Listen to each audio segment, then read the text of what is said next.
In today's pop beat breakdown video, we're going to be breaking down a beat in the style of Tate McRae, more on her guitar-driven pop music that she does, which is really high energy, really uplifting, and also incorporates well into her whole sound as a dancer as well as a singer. So really good thing about this beat that I'm breaking down today is it doesn't require you to actually be able to play any real guitar. All of this is MIDI. It's a very simple production, so anyone who's a beginner producer, hopefully you'll be able to follow this basic blueprint of the components that it takes to make a beat in the style that you're about to hear. And if you watch this video to the end, I'm going to try and give as many tips and tricks as possible along the way. So first thing to do is listen to the beat from the chorus so we know what it is we're breaking down.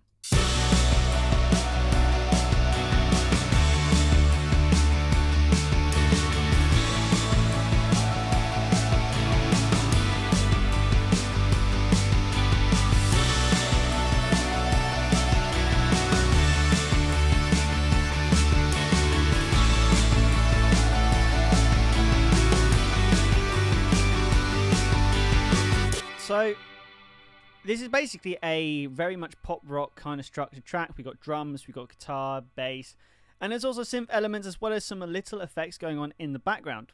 We're going to basically go through the order that I built up this production from the start, and the order that everything is here is how everything was added. So for this beat, I wanted to start from the drums because the drums are the main point of this production, really driving it on, really big drums, especially like for Tate McRae's performance style. So these are the drums isolated.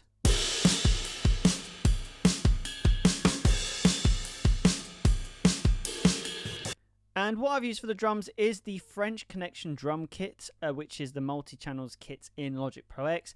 I thought these drums are very nice. They had that real nice thickness, that raw energy. All of them have been bussed together so I could EQ them all together, which got a little bit of a boost in the high end going on to make them sound a little bit more pop clean sounding, but also trying to keep that thickness and really like low end punch that we get. So I've done a little bit of raise at 80 Hertz as well. But as you see, we're doing mainly doing a boost in the higher ends to really try and make this drum kit sound. If we listen to the drum kit without the EQ,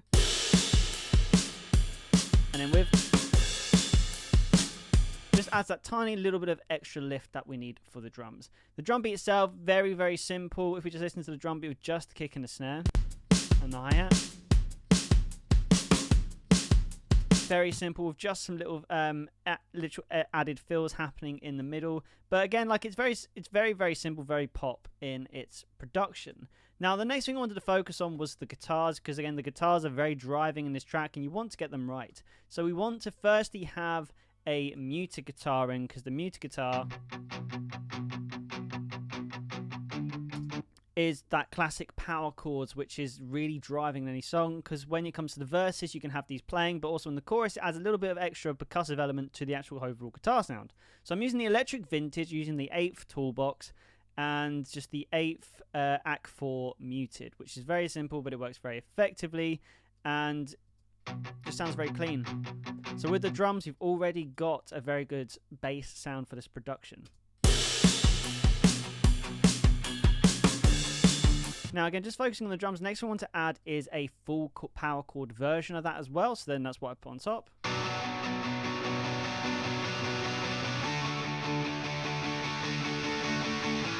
Now for the actual chords itself, you can see here that I have used the Electric Vintage Crescendo 8th. That's because I wanted the guitar to have a lot more movement to it, and having the crescendo means that you get this real nice quite like wavy effect with the kind of like the hardness that the guitar is played with. Sounds a lot more interesting than just doing the straight like 8th power chord notes to match the muted guitar. It just means that like there's not as many dynamics. It just makes the guitar sound like it's moving a lot more and a lot more interesting.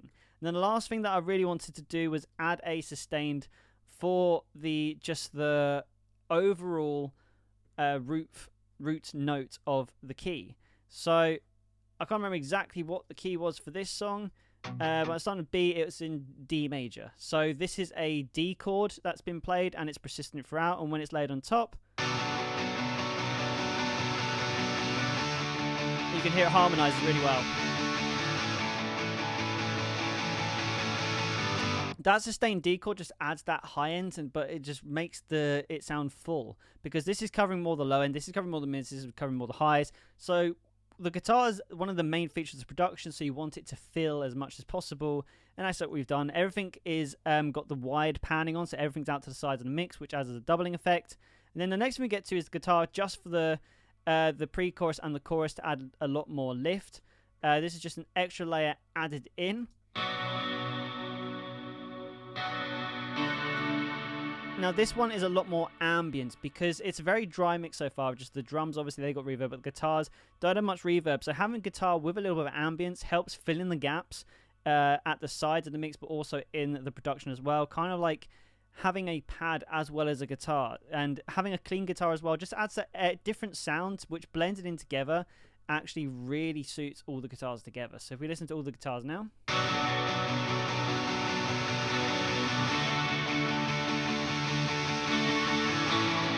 Now, I'll get onto the lead guitar in a second because it's very important to talk about it with the synth. But firstly, just going to quickly touch on the bass line. Very simple, just on the notes. We're using the Rickenbacker bass for this and the muted one. I absolutely love this bass. I use this all the time. It is such a diverse bass to use in a lot of different productions. So I highly recommend if you're ever looking for a bass sound, you check this out because I am a big fan of this. But this is the bass by itself. And then if we put it in what we've got so far, it just covers that low end.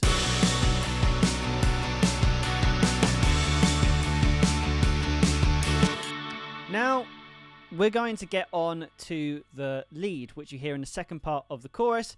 Now, for this one, I've done a guitar synth blend. I feel like this is something that's very good to do, is blend sounds, especially when it's something you really want to stick out in the mix. And because we've got loads of guitars, a guitar is just going to make this synth melody make a lot more sense because it's got that kind of familiar sound which blends with the guitar. So firstly, when I did the melody, I did the guitar first. I put a little bit more reverb on it so it sounds a little bit bigger, and a little bit more ambient so it's not just sounding like there's just really dry melody stuck in the middle of the mix. And then I had to find the right synth sound to go with it, and I went into leads and I found the chip tune lead. This just sounded like the exact right sound to accompany guitar. Again, this is just the copy and pasted melody, which by itself sounded like this. And with the guitar sounds like this.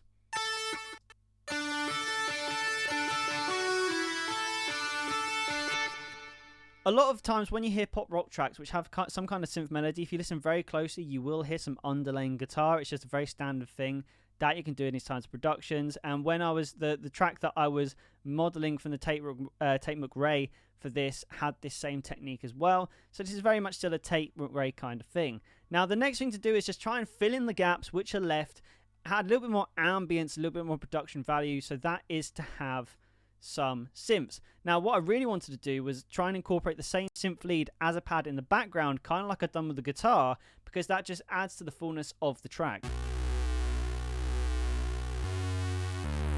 It's also very gritty, which Tate McRae's got a lot of gritty synth sounds in her tracks. Adds a little bit of like sass or a little bit of like a statement on different sections of her tracks. It's very cool, so I really wanted to try and have that in there as well. So the chip tune lead adds a bass pad, worked really well. And with that, I just laid a deep 808 bass to really try and bring out the low end even more. So when you put it together with everything we've got so far, you've got a pretty much full sounding production, other than a couple things which I'll cover in a second.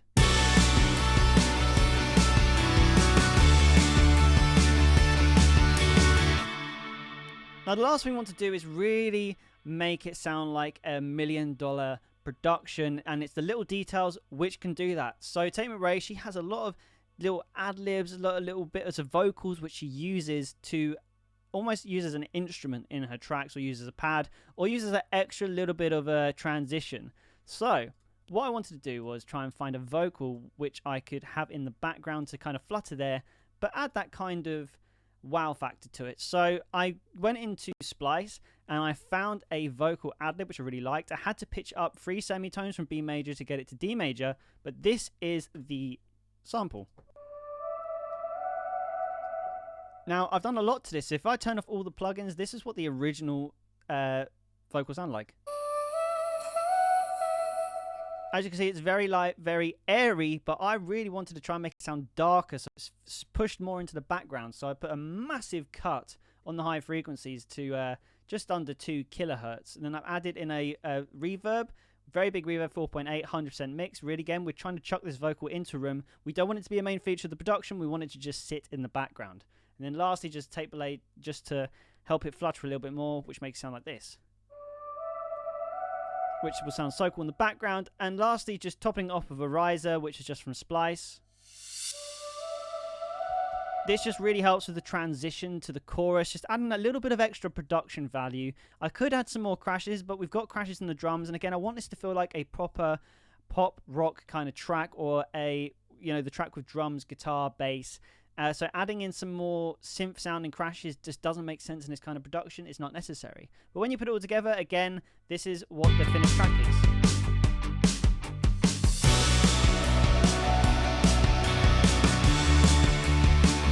With the same pattern.